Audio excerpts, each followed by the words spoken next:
Heyo, what is up everyone? It is the Alpha J of the Alpha J Show, and I've been meaning to make this video for a while. Among many other extra discussion videos they'll be coming out when they do, they sort of allow a more relaxed editing schedule so I'm not constantly churning out 30+ minute reviews on a constant basis, so let's jump into this. I've been always pretty resistant to reviewing too many story-heavy cartoons. Some people may not have seen that far into the story, and honestly, I wouldn't want half of my review just to be me giving exposition just to get to a point where everyone can understand, and that's just the best case scenario. Worst case, only a handful really care to watch. It comes back to this idea of depth in cartoons. Now, I don't believe every cartoon should have depth. I think if cartoons just want to entertain you, just want to make you laugh and that's it, that's fine. I understand the appeal of shows that make you think a bit, whether it's about the commentary it presents or the lore, or just what happens in the next episode like South Park, Gravity Falls, or Steven Universe. However, there is this gray area, which allows a show to have as much depth that it needs, but still create episodes essentially in a vacuum, and Gumball is one of the best examples of such. Now, we may not get that many Carwin episodes, but we can if the writers wish to do so. There isn't an overarching story that's going to get messed up, and I think that's a great characteristic that Gumball has. Episodes like these two, the shippening, the worst, they have something to say, whether in a grand story or commentary, but then you have other episodes like The Procrastination or The X that just want to make you laugh. These two episodes have showed me that Gumball is a true jack of all trades. Yes, these two episodes showed depth, with the shell being just one of many Gumball and Penny centered episodes. Not only that, but in The Matchmaker they quickly played off many romantic moments with Darwin that actually happened within other episodes. In short, Gumball does have depth, despite a few that may disagree. They listen to their fans, and their references for the most part are pretty relatable. Plus, it shows that comedic and story-driven sort of styles can live together in this cool hybrid. I think I've grown sort of a reputation for reviewing a few romance episodes, or just episodes with a little bit of romance in it. The Shell and The Matchmaker, of course, but also Mystery Girl, Double Date, Little Panda Fighter, Be Mine, Rocks and Water, Ellis for Love, Tourist Trapped, We Need to Talk. Oh man, there's actually a lot more than I thought. But anyway, let's talk romance. There has been a large discussion about romance in animation. Not the obvious should there even be, as romance has been in stories since the beginning of time. The question is, how in depth should it really go in children's shows? And here's my paraphrase answer to that, when it comes to Gumball at least. We've come very far from simple romances to a deep web of complex relationships and under the radar metaphors. And I think Gumball handles the topic of romance pretty okay in most aspects. There is the topic of jealousy that I haven't reviewed any episode centered around it yet, that I plan to though, where Gumball seems to always get it absolutely square in the uncanny valley. It's actually amazing how they take something like jealousy and make it so realistic that it generally comes across very unpleasant. Congrats on getting it realistic, guys, but you're still a cartoon. But then other aspects, like in The Matchmaker, that sort of shyness towards the person of interest seem to be handled perfectly, interwoven with jokes and everything. In fact, looking back at the shippening, they really handled the topic of romance in the complete opposite of the spectrum, taking it 100%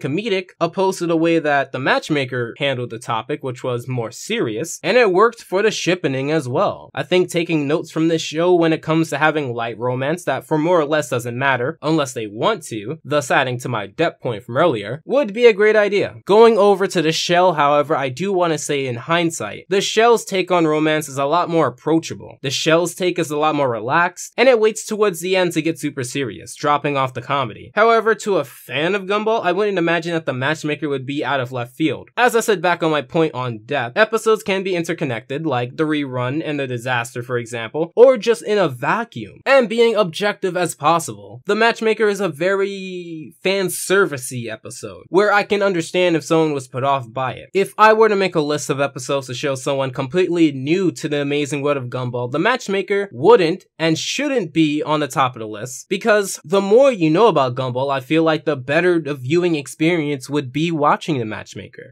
Season 5 and Season 6 really. I started watching Gumball from episode 1, and I've seen the show grow and prosper. They may not have gotten it right every single time, but overall, it is/was a very fantastic run that has led to the show being one of the best cartoons that I've ever seen. That being said, I think that Season 5 and Season 6 are my least favorite out of the entire entire show, and I want to give a broad explanation how. I talk about this very early on in the original video, and if there's one thing I would have changed, I would have either taken that entire part out or fleshed it out enough so I can explain why. So here we go. Although season 5 starts off with one half of one of my favorite episodes from the show of all time, a lot of the episodes don't really stick with me. I personally feel like the comedy took too much of a smart and dark turn, and one of the best parts about Gumball was the under the radar jokes and the fact that it seemed like a surprise and not something that you would look forward to, thus expecting it to be there. Not only that, but some episodes like The Choices, The Copycat, The Ollie, The Worst, and as much as I hate to admit it, but the puppets, they seem to be built more off of the hype than actual substance. And for a few of them, it kind of led for the episode to be underwhelming, to say the least. Then you have episodes like The Guy in the X, which deal with jealousy, to which, like I said before, Gumball gets it uncanny and unpleasant 100% of the time. Then you have episodes that just seemed like regular episodes. Nothing that knocked it out of the park, quite average. Nothing that I would label truly good, that firmly grasped the chaotic, unstable, but also funny and meaningful when it wants to be sort of atmosphere that Elmore provides, like the weirdo, the potato, the uncle, the stars, the catfish, the boredom. Not only that, but the fuss and the loophole blatantly copy previous episodes that dealt with Richard and his forgetfulness, with Nicole at least, or Bobbert taking things too literally. Don't get me wrong, we had great episodes like The Matchmaker and The Slide, but for one of those we got The Vase, to which if I can say anything, I want to say I do not care for Granny JoJo and Grandpa Louie's adventures. They are some of the most tedious, and I'm not knocking them for being old. And I just found the season overall to be incredibly underwhelming, with episodes to come back to. But again, like I said in the shippening, I still consider their okay-ish episodes to be much better than quite a few other shows' good episodes, because Gumball is just that good. Plus, even better, I'm in the minority. Tons of people enjoy season 5, which makes me happy as an overall fan. It means where I may stop off, many people join and the show still prospers. So I wanted to give you guys that extra perspective going into The Matchmaker. So I kind of wanted to dedicate at least a little time to the YouTube aspect of it, knowing a small section of my audience are either aspiring reviewers or they just like hearing the behind the scenes matter on video projects like this. So from what I remember at the time, this was a very small project that I was doing where I did 2 verses back to back just to see how it would turn out. And as you may or may not know, Versus is the most popular series on my channel, and for good reason. It's not done that much, whether we're putting that scale on me or anyone else, and it opens your eyes to comparisons you may have not been able to make. Maybe you want to know which episode is better, and I don't make them too often as they do take quite a bit of time. And with Hurricane Irma last year, working on Review 100, the season review, a stomach flu, among many other things, doing a long video like a Versus just isn't something I want to jump into. When I look into why I think the video did so well, I think it has something to do with the title and thumbnail. As you see, the title gives a lot of intriguing factors to it, starting with a question, implying that clicking on the video will give at least the value of an answer, and having a strong word in the title that asserts something interesting, like the word master, the allure of romance, which internet loners all around seem to order in bulk, and it's about Gumball, so there's also that. But looking over at the thumbnail, it shows 2 couples involving the main characters in a very romantic way. It all kind of works that way, and for some episodes, it's better to make a great thumbnail than others. I think with that, a pretty good video if I do say so myself, and a large built-in fan base in my subscriber list for Gumball led it to be a perfect storm for my most viewed video. It has led to me covering more Gumball, like with the money, the shippening, and the puppets. And I have considered covering Gumball more frequently because of reviews like that. And if you don't know, one of the reasons I started out reviewing in the first place was because of the fact that I didn't see that many Gumball reviews. And the ones that I have seen came from a very outsiderish perspective, very similar to the way that I reviewed Code Lyoko or Welcome to the Wayne, quite frankly. And that isn't bad, it's okay to do that, it shows a different point of view, but at the same time, as a fan of Gumball, a quite big fan if I do say so, I felt that the way that I would have gone over some episodes that I saw reviewed at the time would have been drastically different, like the shell, the puppet, the downer. And if anything is the biggest takeaway, let that be it. I know quite a few people, if they reviewed cartoons with a decent computer and had skill making videos, would review certain cartoons a lot more and certain cartoons a lot less, that I do personally. Maybe they wouldn't even touch Gumball at all. Maybe they'll talk about Disney a lot more than I do. Maybe they'll talk about adult animation a lot more than I do. And that's okay. I feel like the lane that I carved out for myself works for me. And I wouldn't really deviate from that because that's what works for me. Because then if I deviate from that, then I wouldn't really be that authentic now, would I? Not talking about experimentation though, because I do that more often than I'd like to admit, but more shows I tend to gravitate towards. Now, as you know, like with every other extra discussion, I tend to read comments. And this one's no different, so let's get into it. Somewhere in the universe, C.R. Martin is crying tears of joy. And that's just the thing. Between me and Martin, I don't really feel like a lot of people in the community really review Gumball to the degree that we do. And that's perfectly fine. Far be it from me to suggest someone else change their content schedule, considering one of the reasons I started reviewing was so that I can review what I personally want to review. And Martin is really good at reviewing Gumball, and I definitely suggest you guys check him out. This made me realize how much the art style has changed. You and me both. I'll actually recall a story. I was in a Gumball Center Discord, and I was looking through the Gumball wiki as this was around the time when my shippening video came out, and I was discussing with them my picks with the shippening, as I said in the video. And I remember something very interesting. I saw that the eye shapes changed from very early on. It was more of an oval shape, and then later on it turns into a circle shape. And personally, I kind of gravitate towards the oval shape a lot more, but the fact that I didn't even realize it, I don't even know if my preference really matters that much then. But yes, the art style has changed, it has improved. They have integrated all of these art styles a lot better compared to season 1, but it is something that I wanted to share with you guys. Darwin singing Without You is so amazing. I wasn't ready to listen to that fire and it burnt my house down. Listen, I found a song that is kind of similar to it. It doesn't have the high notes in it, but it kind of captures that same vibe and same feel, and I'm gonna put that in the description below. It's the closest we're ever going to get to a full song, unless The Amazing World of Gumball wants to put out a soundtrack, and in that case, if they put that on the soundtrack, I'm buying it. So, no one's going to talk about that Darwin was pimpin'. Well, that's another thing. Like I said in the review, they tend to reward the audience for knowing that, and as a big fan, I know that. Many people going into the episode that may have not seen my review may have not known that. But yes, Darwin has had a lot of maybe not love interests, and even the ones that they list in the episode, while they aren't true, they kind of still add to the fact that Darwin has, I guess, placed his lips on many other people in Elmore. It's actually kind of weird to think about it that way, but yes, Darwin was pimpin'. How TF did I watch 23 minutes? If this, what am I doing? It's 12:47 a.m. where I am. OML, I have to wake up at 5 today. This video was good though. And that's another thing, I've never really sacrificed video length just to meet something. One of the biggest things when I started out, my first and kind of going into my second year of doing YouTube, was that your videos, and I'm talking about in general, had to be short because people wouldn't necessarily watch a longer video, and the longer you go, the less people that would be willing to watch. And I never really felt like I had to do something like that I had to make my videos like 10 to 15 minutes or else. I made videos as long as they needed to be. I never felt like my videos were too long. And if we get technical with it, a lot of my videos receive anywhere from 50 to sometimes even 70 audience retention, which is really good. Not this video particularly, I think. I'll put it up on the screen for anyone who's interested. I wouldn't imagine it's that high considering that it has been viewed by 1 million people, and that's more likely a lot more people clicking off at 0 thinking that it's something that it's not. But my average view duration has never been something that I looked at and thought, wow, people aren't necessarily listening to what I say. My videos are long because that's what the video length needed to be. I don't go into a script saying that it's going to be 5 pages, it just comes out 5 pages. But I am glad you liked the video. Goddamn, Darwin has an amazing set of pipes. You would be correct. I should also note, and I was planning on making a video on this, but this is also a topic that I scrapped.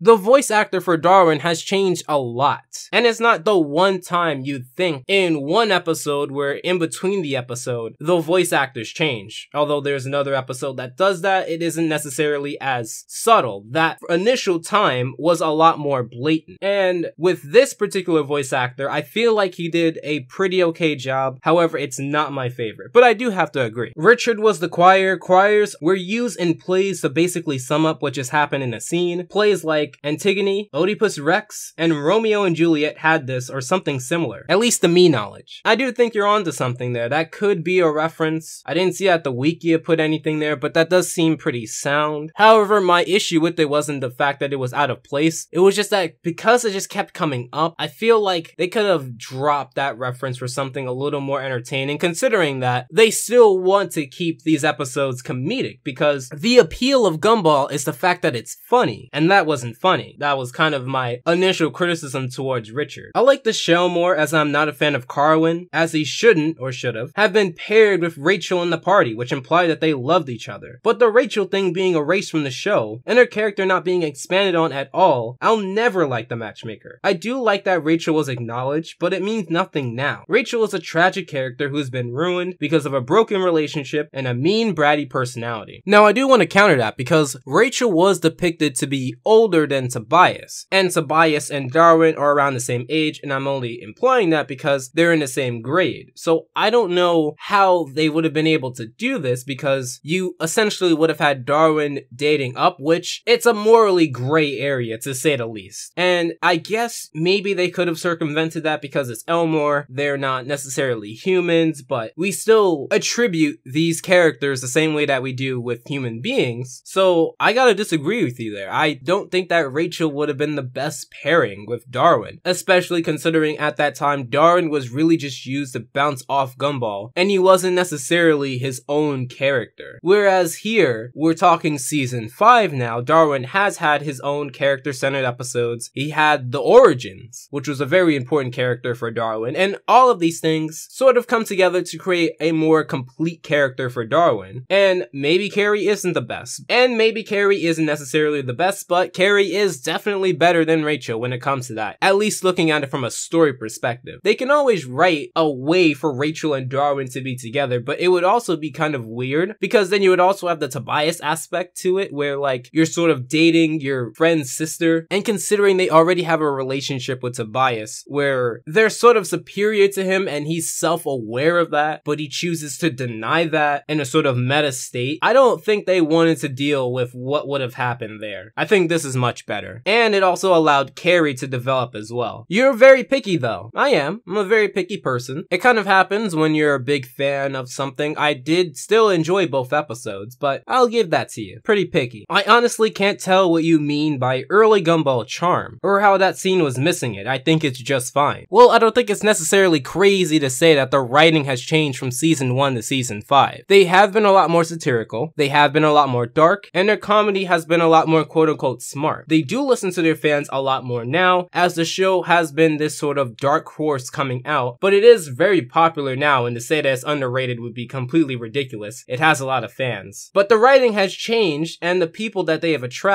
sort of lean towards these newer seasons because of that. Earlier Gumball had a different style, and I really do hope I get around to reviewing an episode as an example so that I can expand on that. But I do feel like the joke that they told there, it was too dry, and I get that it comes from the United Kingdom, which has a lot of dry humor, but considering that we're talking about The Amazing World of Gumball, which is a lot more blatant, a lot more in your face, and a lot more slapstick driven in these first few seasons, this joke fell flat for me, and I honestly couldn't enjoy it. Wow, it is very interesting to see from someone else's perspective. It's interesting to see from someone else's perspective, because from all the episodes I've watched, it is pretty clear in the end that Darwin is shipped with Carrie. Now, maybe that could have been the grand plan, but the way that I approached this review was I initially talked about the Halloween episode, where we saw that Darwin liked Carrie, but nothing more came from that. It's not like Carrie reacted any other way than blushing. With Darwin, he has been in a lot of other episodes where he's sort of coupled with someone else. So from the show's perspective, I think that they didn't necessarily want to make this end goal as obvious as you make it seem in this comment. Am I the only one that thinks Gumball has depression? Like he says so many times how much life sucks. He's always negative. I have depression and I know these are symptoms. Like in The Disaster, he says he took everything he loved. Just Jesus, this kid. Honestly, I think you may be looking a little too deep into it. I don't think Gumball has depression. There are a lot of episodes where he shows that he's quite happy, and not happy in a sort of masking way to let people know that you aren't depressed when you really are, but genuinely happy and either content with life. You also have to understand that not only is he a kid, but this is also a cartoon where they exaggerate emotions. And this seems like one of those situations. So maybe there is a theory there, but I can't necessarily sign on to it just yet. You have to give me a lot more proof than one episode. Especially considering in The Disaster, his family was essentially split. That would make any kid depressed, but that doesn't mean that he was depressed before the events happened. My question is, how did Darwin take a photo while everyone is taking a test? And no gadgets. How? Because a photo needs to exist for this episode to be made. Great video, but hold on a second. In that first time we see Darwin show interest in Carrie, he can only do that as a ghost, so why can't he do it regularly in The Matchmaker? Now, I said in the comments that it was more of the gesture of what they wanted to do, considering that the ending joke for The Matchmaker shows Carrie putting her hand in front of Gumball's eyes and Gumball saying that he can still see it. I think it's more symbolic of what's to come or what would have come if the writers made more episodes revolving around Darwin and Carrie. So I wouldn't necessarily look too deeply into that, but it is something to think about. And last but not least, a very long comment from my good friend C.R. Martin. I more or less agree with almost everything stated here. The romance of Gumball is indeed one of the best that I've ever seen in any animated series because of the tactfulness it was handled with, and the fact that it does not override whatever story is being told, and the fact that Gumball and Penny, even with respective hesitations, are more forward in showing their affections for each other compared to most couples is a breath of fresh air, and it makes their relationship that much more organic. They know that they like each other. It's common knowledge to both of them, and they want to express it. But their hindrances aren't the stupid kind like, does he/she like me or not? You're absolutely right, and that's one thing I prefer about the way that Gumball handles romance compared to like regular show or Adventure Time. There is less hesitation, or at least the hesitation is contained within one episode, and not even the entire episode, more like one half, at most 3/4.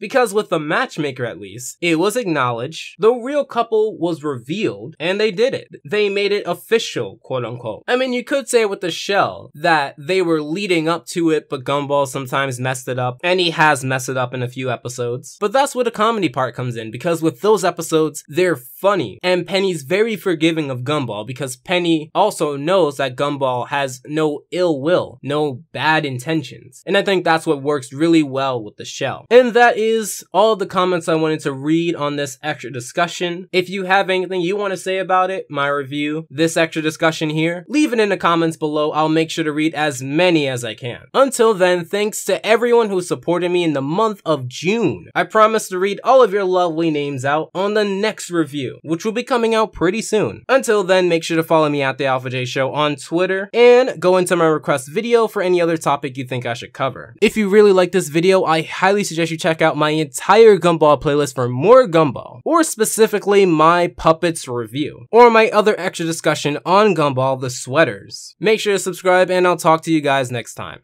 As always, I hope your time's well spent, and Alpha out.